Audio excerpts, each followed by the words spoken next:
Okay, we're here, buddy, for episode 007 of We Need to Talk. So you are the Mr. Bond of the series so far.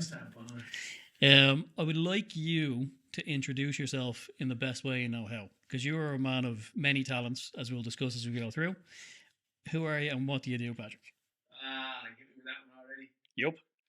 Who am I and what do I do? First and foremost, I'm a son of God, a man of deep faith who's on that path to try and bring myself closer to God, really, and just understand where I'm at there. From there, then, I'm a man who is trying to keep account of stock, and yeah, trying to do the thing, trying to do the work, iron sharpens iron, bringing myself into that space where I'm uncomfortable and recognising the parts, trying to recognise the parts of myself that I can't see. So being a man, a father head then to my son and my daughter, my stepson Keegan. So just trying to be a father as well, bringing myself into those spaces and recognising parts of myself that may not necessarily be me when I'm trying to be a father. A husband as well. My beautiful wife Eva, she a very strong pillar, very beautiful woman who came into my life at a very peculiar time when I was transitioning, when I started to actually look at myself. I know if she came into my life earlier, she wouldn't be in my life now, but at that time when she did come into my life, it was when I started to put the mirror on myself. And I seen lots of parts of myself that I knew she wouldn't be hanging around for. So yeah, being a husband and trying to hold that down. Being a son as well to my mother and father. Very grateful to be at this stage of my life where I'm able to have a relationship with them and see them for where they are and how they are in their life, and to also get to know them a little bit more, just by simple conversations, by just being in their presence, by listening, even if the listening is the repeated story of the neighbours or what's going on in the world. I'm like, yeah, no way, really. And then being a brother. Well, when I say brother, I mean that through my siblings. We have 3 brothers, 2 sisters, but also a brother as with other men. So with men rising together, I do a lot of work with men. It's beautiful to be able to be in that space with men, to see where they're at, and to be able to just to hold that moment with them and not see where they're at and go, okay, we need to get to this place. It's just like just seeing where they're at then and seeing what happens.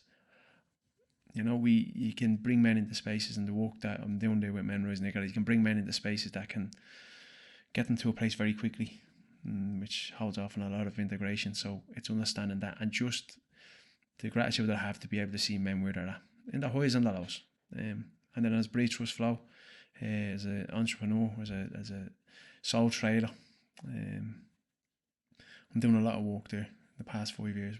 Since 2020, Wim Hof instructor was the base level. That's what I've been building on. As it has been that Wim Hof instructor, the cold therapy, the Breathwork, which I feel is a foundational tool for me to always go back to, no matter what I learn, no matter what part of the journey I'm on. Those 2 things, the Breathwork and cold exposure, just seem to, I'm talking like level me, grounded. I'm not up there in the big grandiose of things, or I'm not in quicksand sinking. It just boom lands me, and I'm like, okay, back to basics, back to the drawing board. And then from there, just like there's so many nuances and so many facets that I could be going into. I'm just like, I'm just going to round them off, because that question could take up 45 minutes of this podcast. Done, landed. It's a lot more depth than the usual "who are you?" where I get, I'm a personal trainer, I do this, I do that, and I love that. That's exactly what I knew would come out of Paddy. I've kind of given a bit of structure to how we're going to talk, because you and I have talked many times. That's supposed to be, we meet up for a quick coffee, we talk at the end of this hike, and 4 hours later, we're talking about a million things. So you've actually dug into so much of what I've already got on the list, but I've got some more questions with depth that I don't think people have asked you before, in different sections of what I think your life has been, but we'll explore it and we'll see where we're at. So the the first kind of section, because I've broken it in. I like systems, I like structure. You bring it, brother. Bring it, because I need it. Cool. This is gonna teach me. The first part is on your identity and your turning points. I know you well, but I also did a deep dive into your website. I deep dive through every episode of Doing Me Thing, your podcast. Interesting. To get some nuggets that I can jump off to and ask you deeper questions. And some of these quotes will be paraphrases. You can potentially correct them. This is insane. Everything changed for me when I found myself standing alone in a room after a night of chaos, staring at the floor and realizing the life I was living wasn't the life I wanted. And what I want to ask you about that statement is, who were you becoming right before your life changed, and what scared you most about staying that man? Well, that was a moment when I was in a nightclub. And being in a nightclub, being tanked up and gargle was normal. This is literally what I was doing. That is Dublin. It was, and there was for me, there was nothing wrong with that. I wasn't going out, get myself absolutely obliterated or anything like that. I was going out socialising, being in nightclubs, being in pubs, being around good family, good friends, and really good people. Like, I wasn't going out on a negative side of things. So always on a positive. And I just remember, I was actually drunk, but I felt sober in the nightclub. And I was in the Black Eye in Killock. I was going to ask, is it the Black Eye? I was presuming. Yeah, a lot of stuff happened there. So I remember being in that, and I remember, like, we had to be downstairs. It was a full-on day. Went upstairs in the nightclub, and you're there, and you're in it, and that's standard. But I just remember, just on the edge of I was standing back from the dance floor, and I just remember just looking down at the floorboards, and I could see like a silhouette of a face coming through on the floorboards. Now, it was the design in the floorboard. It was the wood in there, but I could make out a face. Like, it's like when you look at the clouds, you go, oh, that looks like something. Yeah. I was looking at the floorboards, and I was like, that looks like a face. And I just remember just staring at it, and then what hit me was, I was so aware of that moment, that I was so aware of everybody in the nightclub. And then I started getting awareness of myself. And I was like, I couldn't shake it, but yeah, I was drunk. And then I felt sober. And then I started getting all the questions, all this dialogue started coming. I was like, oh. Is this who I want to be? Is this how I want to live type of stuff? But it was just about that moment, about like, I started looking at the time, when are we getting out of here? I started feeling a little bit uncomfortable. And then I just got into my head about that. Not really nothing of it at the time. But the next day I woke up with it. I was like, oh, that's interesting. I'm in that sort of the murkiness of how I was thinking. Yeah, of how I was thinking before I left the nightclub. And then the next time I went out, I was in that headspace. Looking for the floorboards again? I was looking around, I can tell you that much. I was looking at people, like, just like observing and being aware of people. And then like that, when that starts happening, you're like, yeah, gargle, and you start going quiet, you're not your lively self, and start people asking questions. So that actually got brought up in a podcast I did a while back. How that came up was just through the conversation. No question was asked, but it's funny you asked me that. And at that time, when that question got brought up, it was sort of like one of those moments that I didn't realise how significant it was. So when you bring it up now, like that was a really significant moment in my life, where, because ever since then, nothing was the same. I could not go out anymore without this mindset. And then, long story short, what I came to was, I was waking up and I was really feeling down. I wouldn't say depressed. I was at a place where I was like, I feel like shit. I don't feel good. With the actual act of going out and being part of that? Where I was. The wake up. Just where I was. And then on top of that, like, every weekend, that was the thing, going out. And that point in your life, where you at work and life-wise, what's happening? I was sparking at the time, yeah. Apprentice electrician at the time, living in my ma's. Was I single? I can't remember. Yeah, I would have been single, yeah. Would have. But at that time, yeah. And yeah, I was around that time, yeah.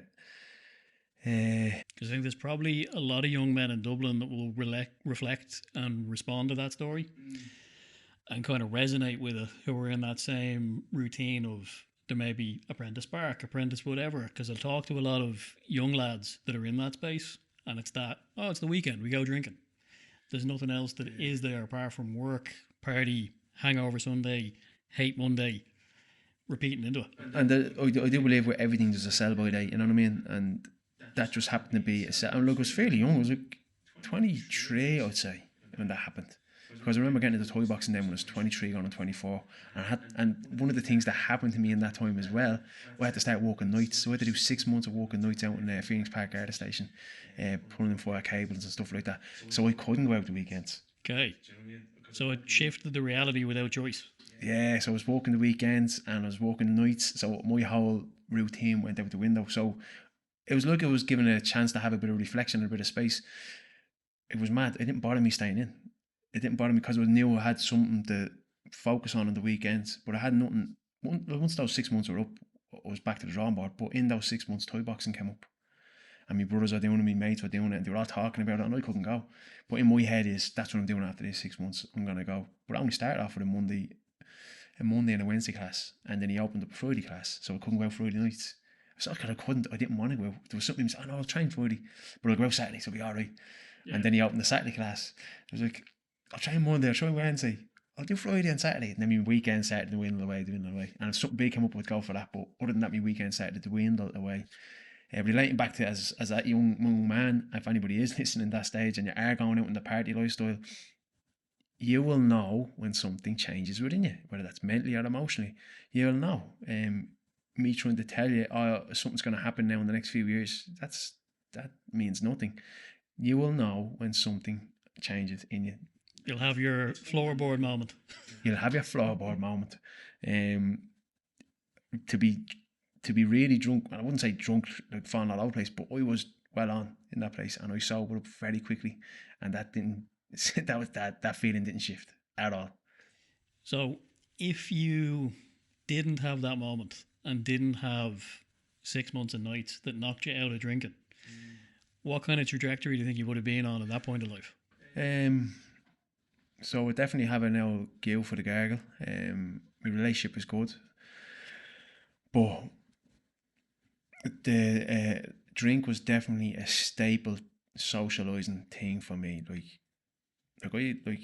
And I could knock back a few as well, no bother. So I reckon, without the structure of, without having that moment, without having the self-reflection, without going to the toy boxing, without working the nights and so on, and all those little things that come along, I reckon I would have lived the life of denial up until a certain point, until either emotionally or mentally, my soul would have been crying out and my mind would have collapsed on it. You know what I mean? Because even now, with everything that I'm doing, even now, I'm still projecting to go more and do more. And I know if my life went that other route, I wouldn't have been doing anything. Would have been, look, my son's mother, I would have never met her, because I met her through toy boxing. Do you know what I mean? She scrapping? She was training there at the time. So I even think about that, like my son Ruben, you know, if I didn't go training, I wouldn't have met his mother. Ruben wouldn't be born. The never-ending potential of falling dominoes. Had you not stopped to look at the floorboards, you wouldn't have this wonderful young man developing in front of you. Exactly, but it was floorboards at the time. I'm very grateful that I was in the midst of everything that I thought was normal, because if it happened when I was like sitting on a couch and I was watching the telly and I had this like self-reflection moment or whatever, would have impacted me more. I don't know. But I know I was in the midst of everything that I thought was amazing and great, and I was sober very quickly, and so that projecting reflection came onto me. But I know myself. I know myself. Like I'm a person that would know the potential that I have, and if that part of me, I call it the lower self. If that lower self part of me is given an inch, she'll take a mile, and that lower part of self of me would be happy to sit in comfort, you know, and not do all the things, you know. Not do all the things by doing all the other things. By doing all the other things, but even now, that's a part of me. So we have to check that. Like the endless working, growing, building things can also become another numbing agent to not feel and sit with the feelings. Yeah, it can be. Definitely it can be. But that's the awareness that you need to have. Well, that's the awareness I need to have on this journey is, am I doing this to avoid? You know, am I helping people to avoid helping myself? Do you know what I mean? Am I doing all this holistic work so I don't have to do it? I resonate with that big time. I think everyone that's in the space of coaching and helping people, we can fall into that rhythm of, am I doing this fully to help the people, or is that a byproduct of me numbing away from the things I need to work on? Yeah. Now life gets busy, and life gets busy, but also as you grow as a business, that gets busy. So it takes it away from the thing that actually you love to do, that actually got you into it. So like breathwork and cold exposure got me into it. But if I want to be held in a space in breathwork, I have to go somewhere. That means I have to take time off from family, work, the balance of it all, and plan that day, and so on and so on. And I don't get to it often enough. I don't get held in a space often enough for breathwork. So we made it this year, and the Brothers of the Breath, we have a group. So there's 6 of us in and we're all breathwork facilitators. So each week, somebody holds a space, and we're in our 4th week now. It's the start of the year, like. So every Thursday, it's an hour session, and we get held in that space online. We can all get made, we can all go to, we can all get held in it. And that was something that came to me about the whole idea of falling back away from the tools, and that I have used that got me to this place as well. That gave me balance. Like, when's the last time I got held in a space with breathwork? And it's like, we have to change something. You get stuck in just being facilitator and not being a receiver. Exactly, 100%. So that was the whole idea of it, you know. You've kind of drifted into the next point I was going to jump into, which was my chaos wasn't random. It was protecting me from feelings I didn't know how to sit with. Right, you're going to have to... Right, where did that come from? Just a general pull together of ways you've spoke about that chaotic early time of your life. The questions that come up for me were, what emotions were you most uncomfortable feeling before you found breathwork and men's work and the healing and sitting with it? All right. I'm very lucky that I've had I could call it a solid upbringing, especially in a family of 6, and my mother and father 8 of us. A nice busy house. Yeah, and then in the thick of Ballymun as well. So very lucky to have that upbringing. Very grateful. But I was the second youngest, so we were being protected from mother and father. Then my eldest sister Jer, then Mick, Steve, Ray, and then me, and then Donna.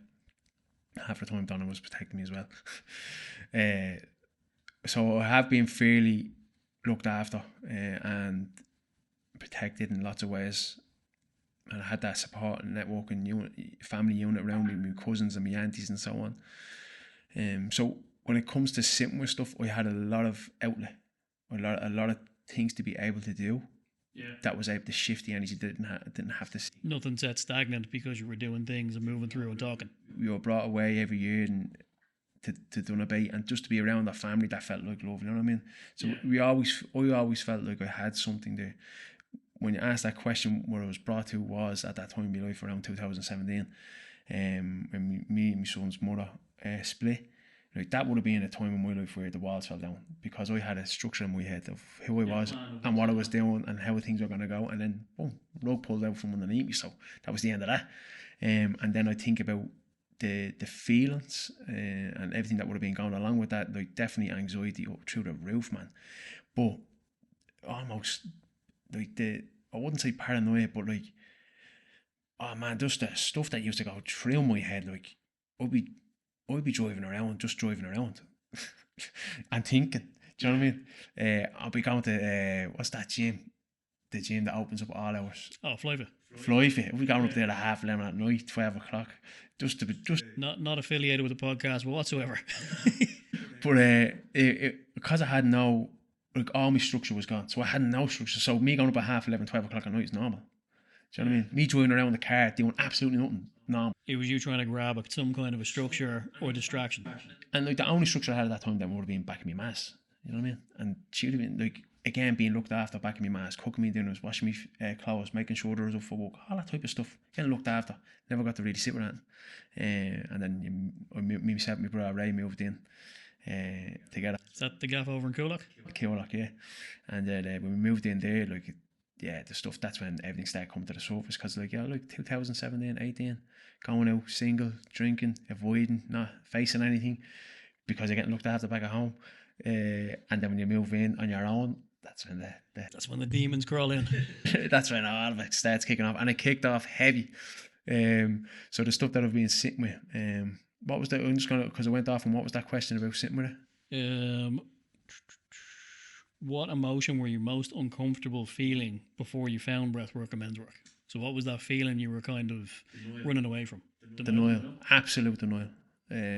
Denial. When I say the word anxiety, that's just like tentacles gets thrown out and it's latched onto everything: fear, anger, grief, sorrow, pitifulness, all of it. Just it's all tied into that. But All the dark spectrum of what we can feel. yeah, and then when I just look at it, I was like, the whole time I was just in denial of feeling all that, and I was trying everything to avoid feeling all that. And what was bringing it all up? Was it like a feeling of you've done wrong and you don't want to acknowledge it? Is it like grieving the future you're now not building? Well, the couple of aspects, like one was the relationship that I was in with my son's mother. That was meant to be the relationship that I was going to be in. You know what I mean? But obviously wasn't meant to be. But in my world, the structure that I had was so solid, and this is it. It was stamped. This is what's gonna. Stamped, sealed, and delivered. It's happening. Yeah, and then on top of that, we have a son together. So then me being trying to be a father, then like I didn't like with the lifestyle I had for the first 3 years of Ruben's life. I didn't get to see a lot of things that he was doing, the most normal things, because I was in work, coming home, going straight to training. So he'd be in bed when I wake up. I'd see him for an hour when I go home, and then he'd be in bed when I go home from training.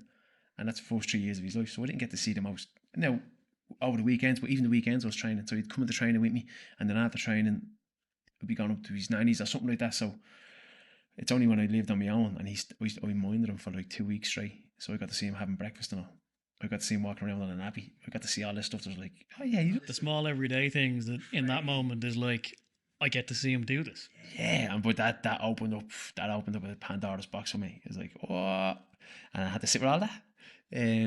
So there's a lot of aspects of why I didn't want to sit with it, and it was at the end of the day, it was just denial of all this happening and not facing any of it, which was sending me down. And like when I did get out of when I did start to actually make moves without even intentionally, I'm gonna look at all this now, just doing something to shift an energy, like getting into the sea or doing breathwork, it all naturally came that I was like, all right, I'm gonna have to. It was like a natural next step of this is coming towards me.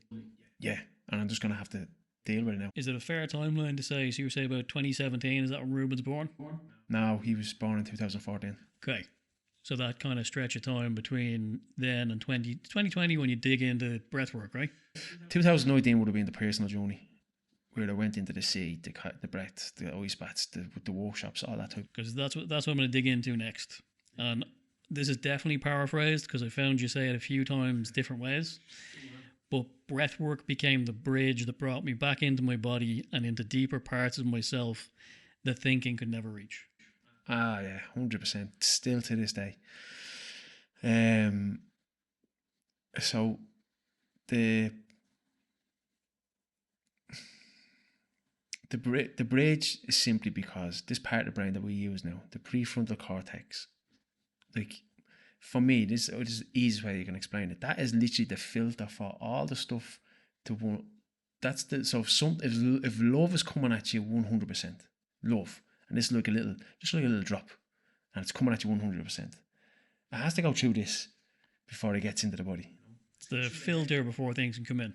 Exactly. So, and why is a filter? Because that's our ego, that's our identity, that's our upbringing, that's our perception of what love is, and then there's our defense mechanisms. We have all of this working off this part of the brain.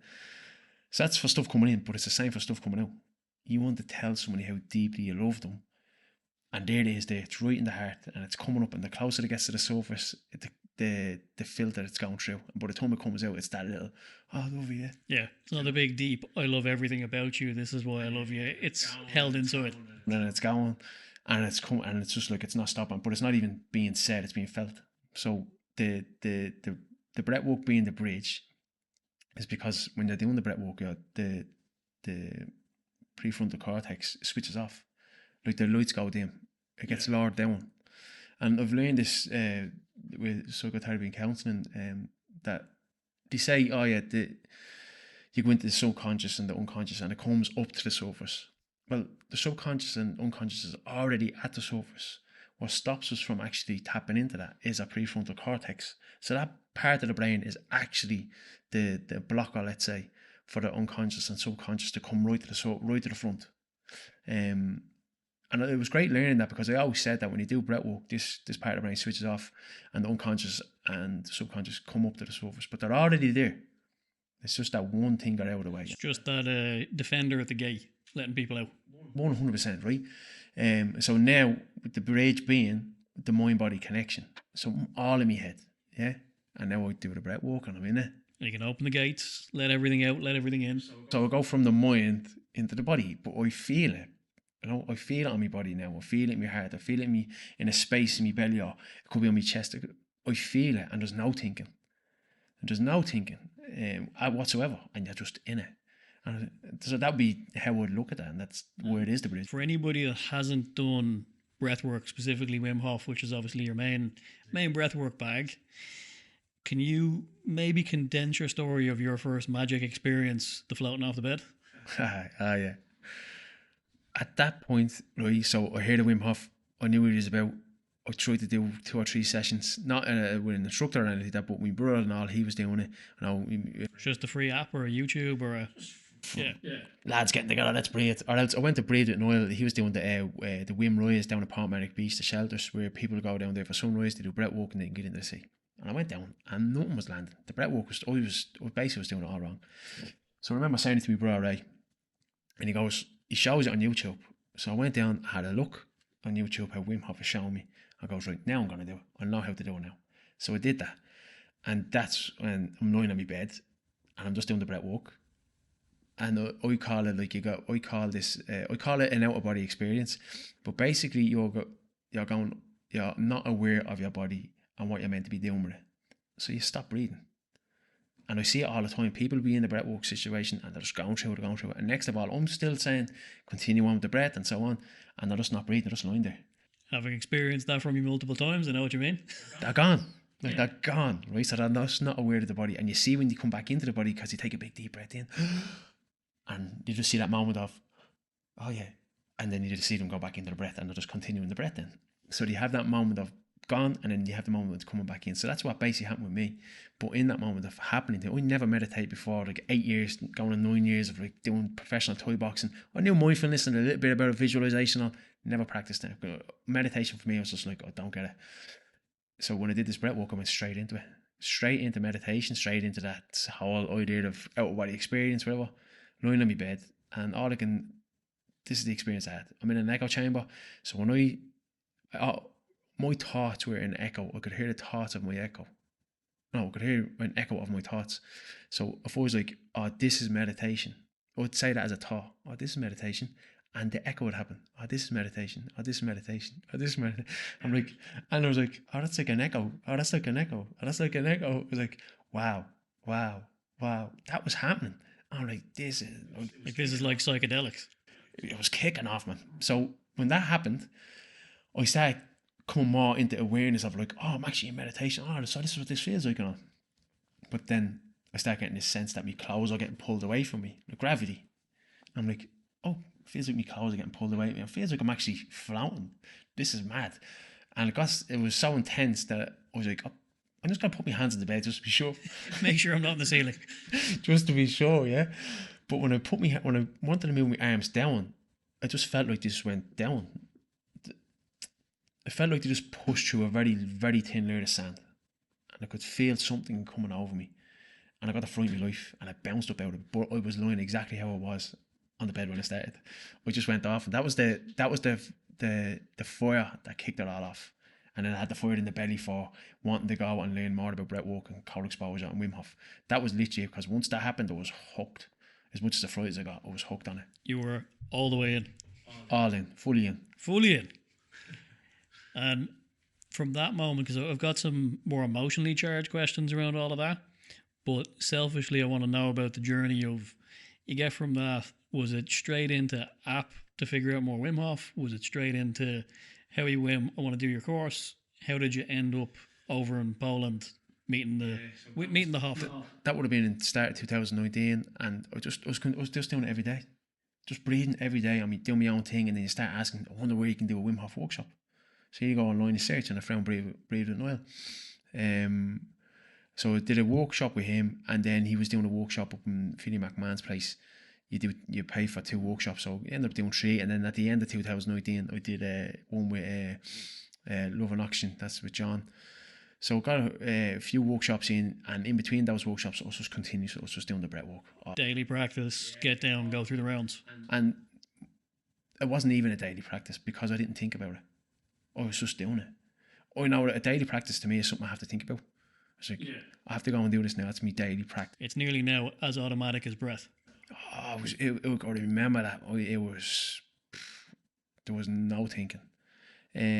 So, that 2019, the whole idea of doing this, never occurred to me about being a Wim Hof instructor until I was in the session with Breathe and Neil, and at this point I was getting all mad experiences, colours, shapes, joining, all that type of stuff. But in this session I'm lying there and I'm doing the breath work, I'm like, not really getting that now.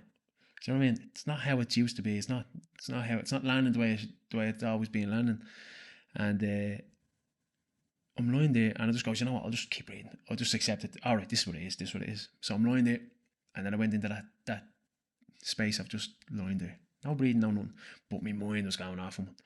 And it was basically going, why doesn't everybody know about this? Why isn't everybody doing this? Everyone should be doing Wim Hof method. Everyone should be doing the cold exposure. That was going off in my head. It's like, this is unbelievable. Like, and then this voice just comes in and goes, why don't you show them? And I was like, well, why don't I show them? And then in that instant, I lit up, my whole body lit up. I was like, be a Wim Hof instructor. Boom. You're like, there it is. I hear the voice. Like, I was just like, why don't you show them then? It's like, why don't you do it? It seems that I'm saying that everybody needs to know about it. Why don't you show them? So I was like, right, grand. But when that happened, like, I know about the adrenal glands and all, pumping out adrenaline after breathwork, cold exposure. But I got a double shot of that stuff. It was an extra special. I was lit. I didn't get home till around 10 or 11 o'clock that night. I remember it was a cracker of a day. So after the session, I picked up my cousin. We went down to Low Rock and we were just on the beach. It was that beautiful day that you could get in the sea, get out. You didn't even need a towel. You could dry off and you can get back in if you wanted. So that's what I did. He went home and all. I was there down at Low Rock on my own. Ordered pizza, the whole lot. Down at Low Rock, come down there for pizza I want. And then I went home. But when I went home that night, straight onto the laptop, I was booked in. Yeah, what do we do to be a Wim Hof instructor? You have to do 10 weeks online course first, and then you have to go over and do the advanced and then masters and so on. So that was it. 2019 was the year of me personally, and then in 2020, the end of 2019 was the decision made, and in early 2020, or new March 2020, when the war shut down, that I was going over to Poland. Oh no, it was over in the Netherlands in Wim's house, and then it was over in Poland. Then after that, yeah, I remember hearing about you from DPF around that time, and he's like, "Yeah, my friend Paddy is doing this and he's doing that." I don't want to dig into a lot of my own stories because I want to keep this about you and what we can pull out, but I think it's worth adding in because we talked about it. But I realised recently I haven't talked about this on camera, which is my first Wim Hof experience with you, which was also my first Wim Hof experience. You'd asked me on the way in when I get to your gaff and Kulak with Dave and Dylan, had I done any breath work? And I was like, yeah, I've done a bit of breath work. I've done like box breaths, I've done breathing to regulate and training, but I hadn't done any form of transformative breath work. And I'm like, right, let's see what we're going to do.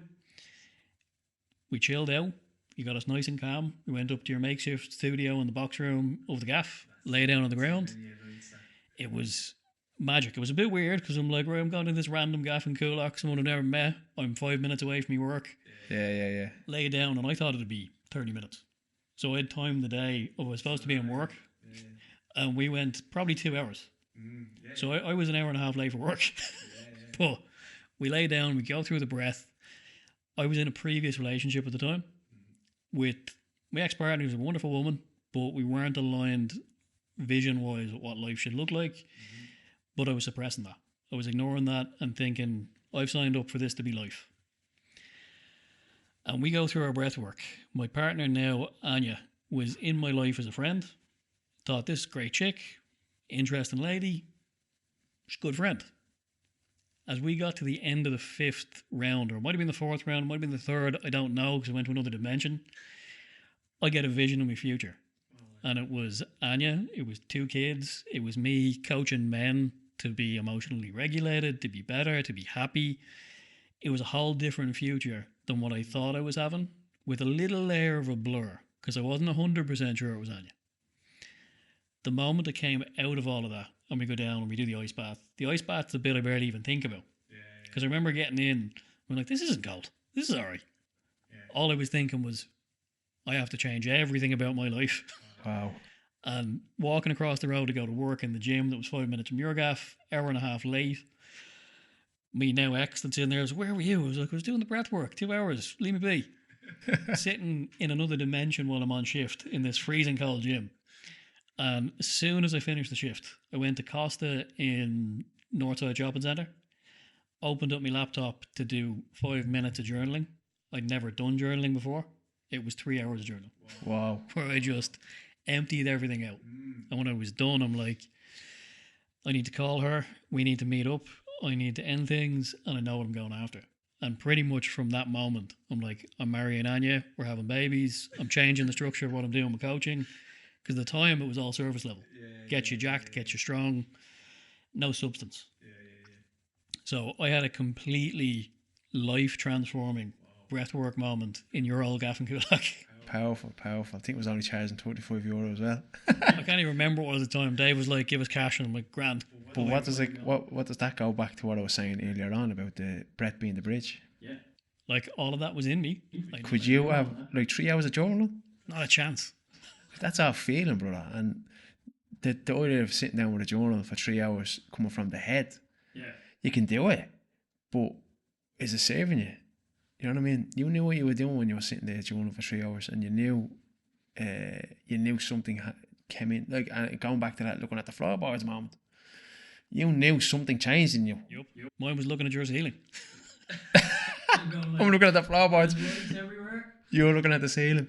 So it's those moments that you know, and that's going back to the breath being the bridge. Being the bridge that the mind can only take you so far. And when you tap into the breath, the breath can never be in the past. It can never be in the future. It can only be in the present. And when you're in the present, whatever your body is presently in, it will come to the surface either way. Your mind can be in the past. Your mind can be in the future. Your mind can be in the present, but it has to get there through, for me and anyway, a modality. The easiest one is the breath. Simple, free one that you can do no matter what. Lie down on the ground, sitting up, wherever you want to be. I did it standing when we were at Moonstock, because the one down in Meath, because it was raining so much and there were so many people. Moonstock.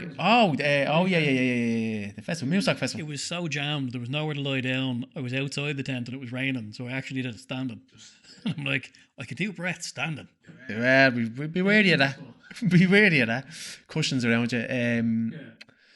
So like, how important is the breath? It's the first thing you do when you're born. Is take that big deep inhale. Then a big scream. That's how important it is. But not only that, people go on about the food they drink, or the food they eat, the water they drink, and how important it is. And if you were to put on what goes first, what goes second, what goes third, breath will always be at the third with those three.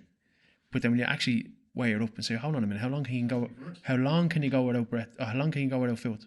You go whatever. How long can you go without water? You can go whatever. How long can you go without your breath? And I always say this is, like, if you put your breath first and you bring yourself into that space consciously, your awareness will expand of how important it is for your food and water. And it will naturally come, rather than being like a chore. Or I can only eat this and I have to eat this. Or I can only drink this and only certain times. All that type of stuff. Your awareness will expand with your breath, you will get to see how you should be dealing with your food intake and your water intake and so on. And your lifestyle, fitness, gym, physically, mentally, emotionally. Brings more conscious awareness to all your other actions. Absolutely, man. It can only expand, literally, your awareness, even if it's going through the fire. Yeah. The fire of the cold, the fire of the breath. The fire of the life, the stuff you haven't looked at, comes up and it's there, and you just have to go, oh yeah.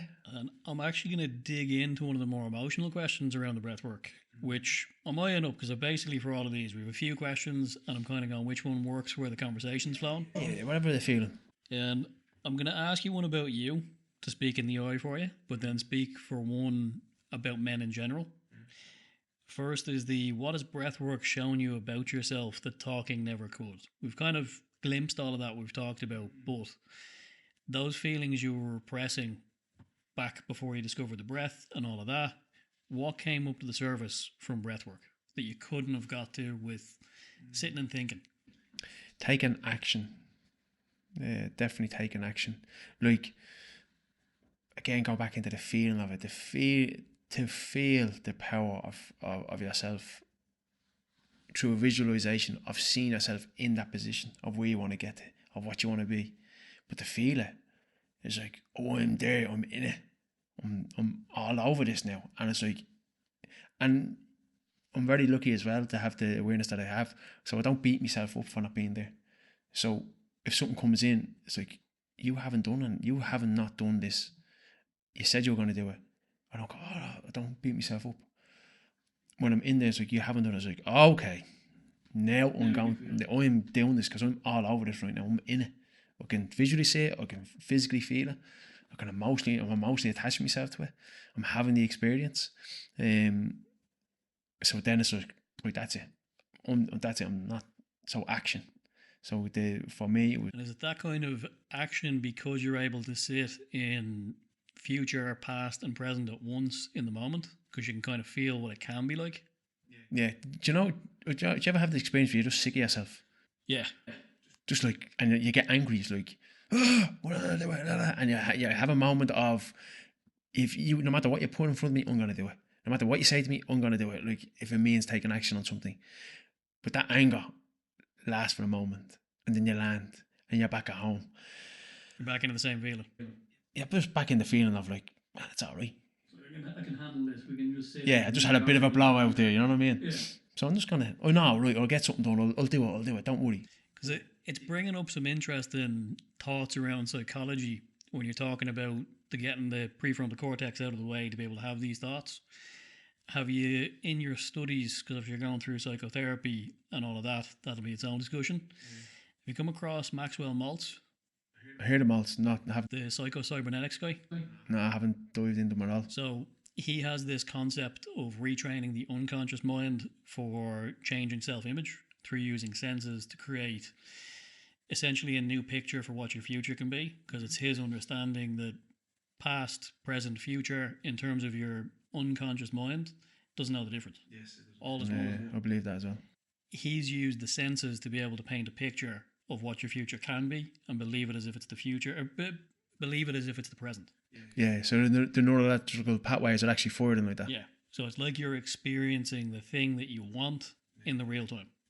And from the way you're describing breath work, and this is the first time I've actually heard you describe it that way from my ears, is that it kind of automatically does that without you needing to do it. Oh, yeah. It's pulling it up, and you're experiencing what can be, like me experiencing the image of my now partner, hopefully by the end of this year to be wife, all of that, all as if it's happening in the moment, which caused a complete take action moment.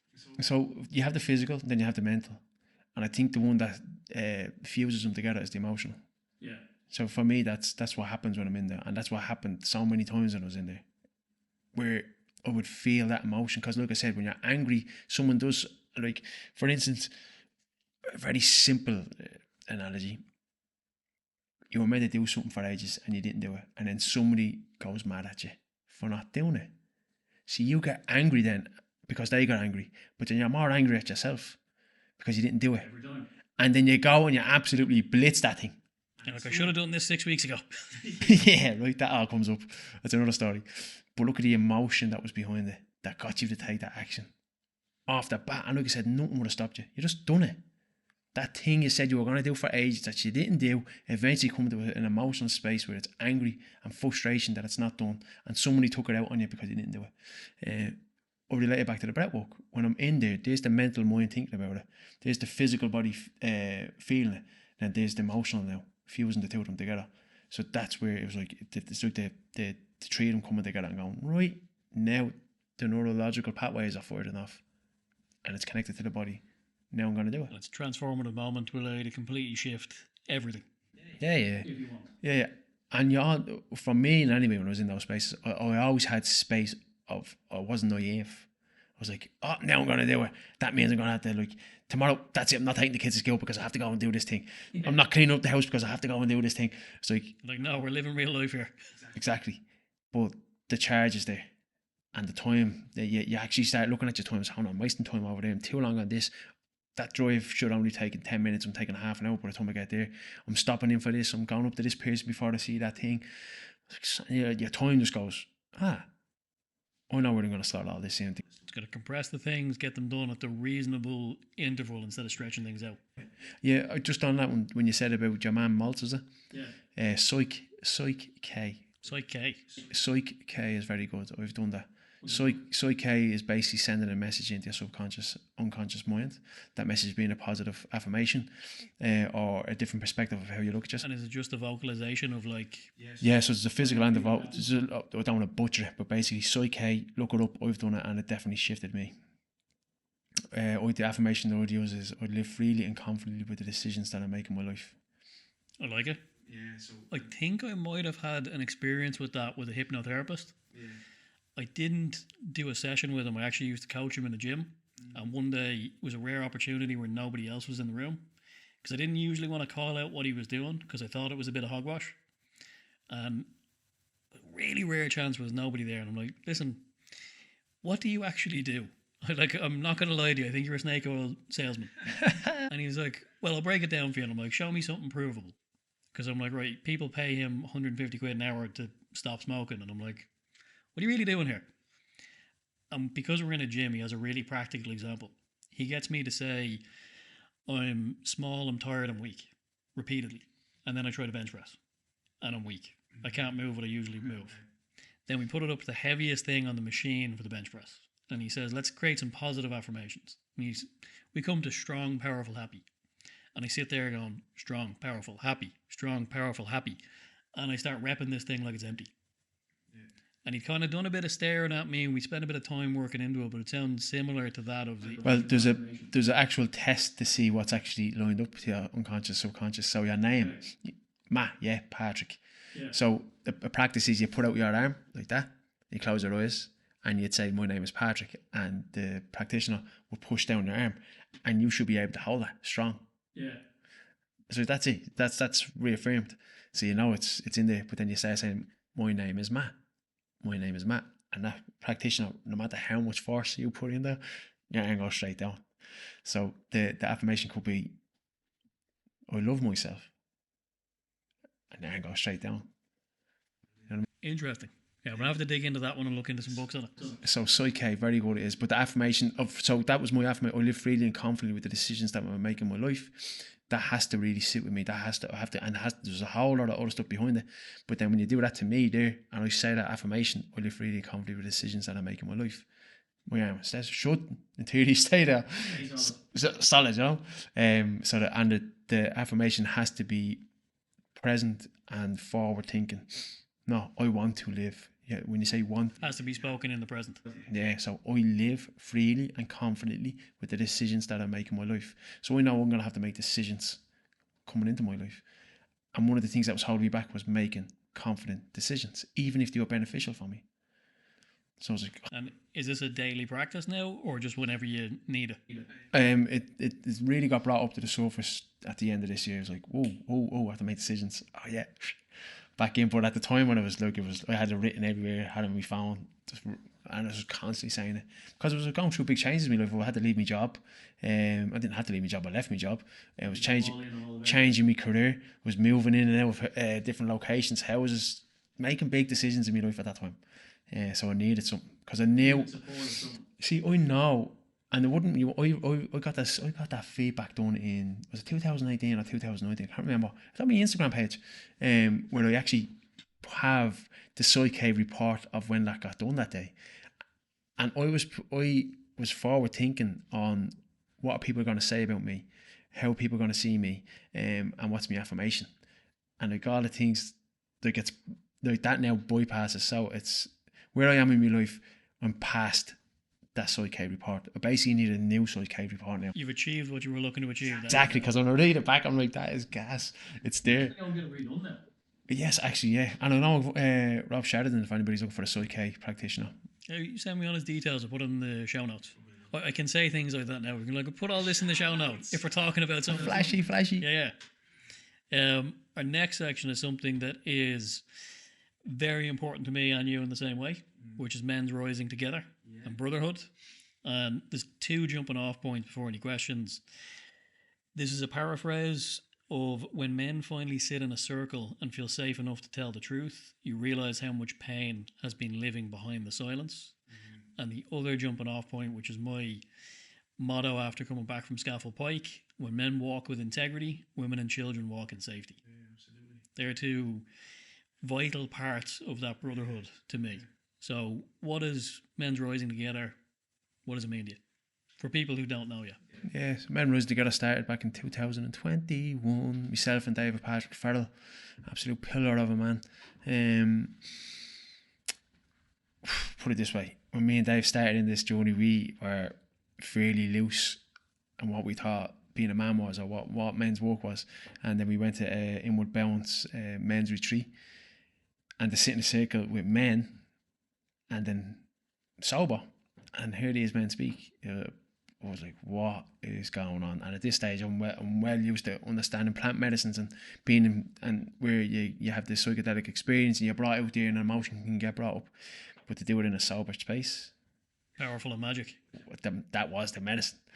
But do you know what? It's such a deep, sacred space. But at the same time, I'd love for women to see what happens in those spaces, just to give them a perspective, because it's otherworldly stuff. Like, you will not see that happening in the way it happens in a men's circle when men come together and they consciously come together, and whatever what comes up, you're looking at a man reliving a childhood. You're looking at a 5-year-old, you're looking at a 10-year-old, you're looking at a 15-year-old, you're looking at a 20-year-old, a 25-year-old, and all different types of stages of their share, and whatever comes through for them comes through in those moments, and you just see them. It's like a grown man, and all you see is a little boy. But then you see the transformation, you see the grown man becoming the man then, and he's in that space then, where he's at the fixing that rupture, whatever that may be.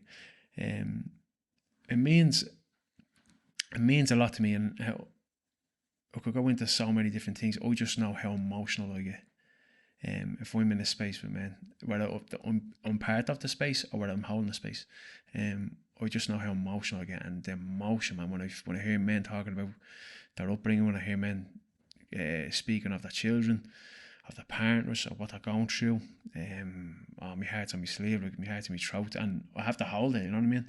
I have to be able to hold it. I can't be breaking down. Just put the spotlight on me for a minute. I'm breaking down. So I have to hold it, and it makes me realise how important it is, because it's easy for me to sit there and hold that space and to speak of men's work because I'm aware of it and I've done a lot.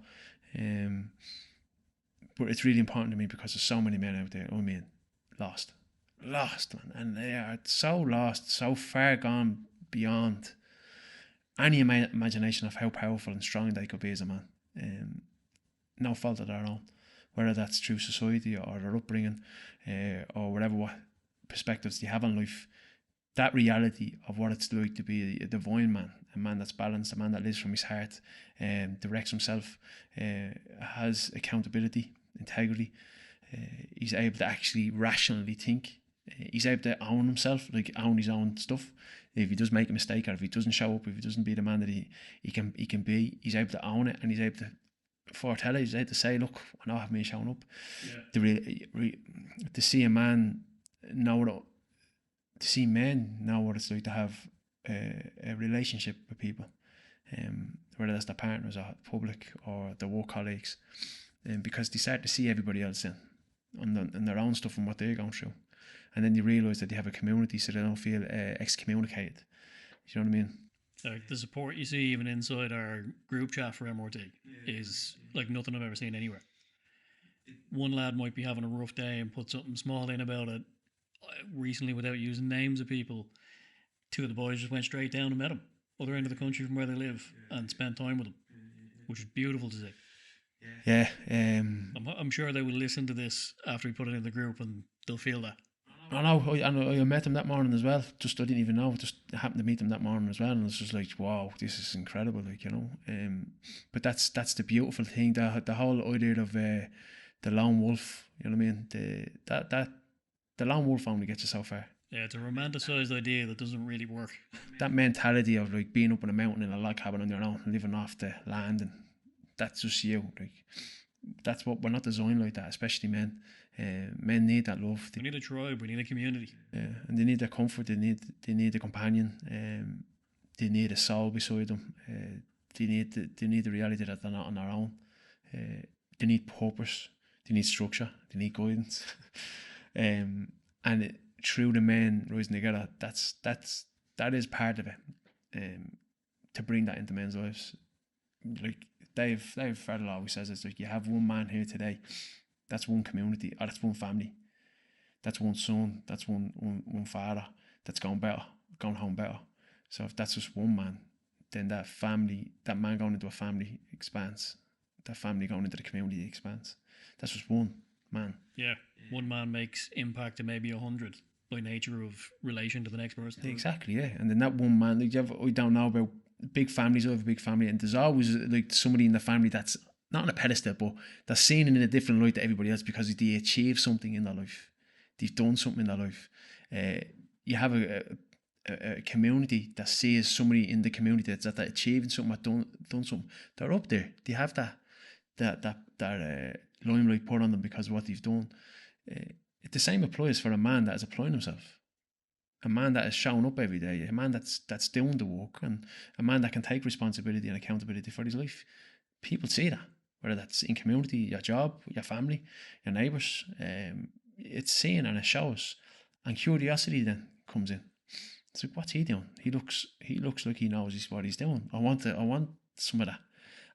If that's on that scale, but if he's in the line of work of helping men, well, and if you see a man that's helping men, looking good in his life, doing things in his life, it's like, I wonder how he got there. Well, potentially it's because of the work that he's doing. Yeah, it's the generosity of doing it and helping. Yes, give and receive. And with men's spaces and different versions of that you've been in, what's been the thing that surprised you the most when you're sitting in circle? What surprises me the most is the honesty. The honesty to say and speak of things that a man has never spoken about, but also to see the men receive that information honestly, where there is no judgment.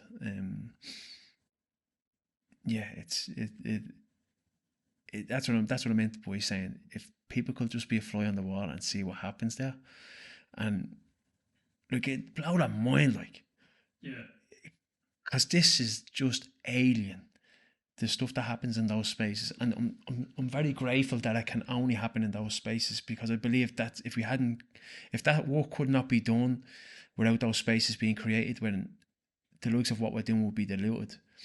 Me and you go for the coffee, and then all of a sudden we're going through all of this process and this honesty and this depth, just the ocean level of depth, having a cup of coffee in Costa. It's like, maybe the whole idea of going into these spaces is us coming back to the fire, us sitting around and tribe, us sitting without any of the external stuff, and us speaking and being honest from the heart. And the whole idea of having that in one, look a men's space or a circle, I believe that's where the potency can happen, only in those spaces. Yes, a lot of stuff can happen outside of those spaces when it's integrated and you're able to live by it. I could go down to shelters and we could have a deep process with somebody easy, because I'm in that walk. But try get a man who's never done this walk down the shelters or in a coffee shop or out somewhere in public to go that depth. But there's something about coming into that circle with men. It's like, it brings them there, and it's like literally like sitting around the fire. Everybody has a focus point, and they're in it, and they know what they're there for, even if they don't know what it is. They know what they're there for. Something is gonna happen, and you see it on their faces as well. You see the ones who are green behind the ears, and you have more love and compassion for those men, because you know how much of a job it's going to be for them and how tough it's going to be for them. You know, because there is that aspect, and I'm gonna somewhat rob an idea or a statement from Tim Morrison, you know, the Soulfly yeah. breathwork guy. Tim Morrison, I was at one of his breathwork events, and at the start, he put out this line about breathwork, the reminder that it is work, because most people go, breathwork, great, lie down, chill out. And it resonates with me in men's work, because it's the forgetting of the work part, because we get excited to show up to the circle, we're like, men's work time, let's go. It's work, and it's hard, difficult work, sitting with your feelings, sitting with the lower parts coming to the top. And I think it's a good piece to signpost to anybody that watches / listens to this and goes, I want a bit of that. You should want a bit of it. It's going to be rewarding, but it's going to be hard. Yeah. But what does that do? What does hard work give a man? It gives him structure, gives him guidance, and it gives him purpose. Gives him sense of fulfillment and achievement. Yeah. So if it was just men's hangout and chat, what did we even say? Like, there has to be something. You can't just receive this awareness of self and this expansion of the mind and body, soul, your spirit. Something has to be exchanged, and it has to be a deep, deep energy. It has to a real reverence of the body of what you were born into in homeostasis, that natural state. You can only get there by doing the work. As hard as it is. I'm glad this is the way the conversation has gone.